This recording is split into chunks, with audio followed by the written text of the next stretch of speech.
Good day mga ka-DIY! Nandito na naman ako para magpakita sa inyo ng tutorial about sa ating speaker na D18.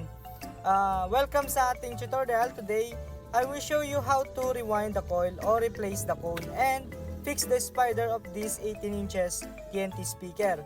Kung nasira ang speaker nyo tulad nito, sunog ang coil, punit ang cone at brittle ng spider, perfect ang video na ito para sa'yo. Simple lang at mabilis lang ito, kaya panoorin hanggang dulo, at kung gusto nyo ng professional repair, pwede nyo ring panuorin at kontakin ako. Here's our broken speaker. As you can see, the coil is burned, the cone is torn, and the spider is brittle. Gamitan ng cutter para sa cone, gumamit ng soldering iron para sa tanggalin ng coil wires. Paliwanag, make sure to clean the frame properly to remove old glue or debris. Dapat maingat pa rin di deform ang metal frame or basket.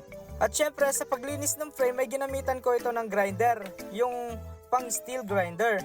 We're using the 4 inches 100mm coil which is perfect for this TNT 18-inch speaker. Ang alignment dito gamit ang alignment tool or spacer. Alignment the coil is important to avoid unwanted noise or distortion. Idikit ang bagong cone at spider gamitin ng adhesive o epoxy or rubber cement. Be sure center the cone and the spider before the glue set.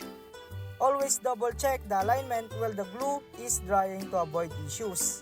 Pagkatapos mag-dry, test ang speaker. Let's test our repair using an audio source. This will ensure na maayos ang coil alignment at walang unwanted sound. Dapat walang sayad or anuman yung mga tunog na ibang bagay.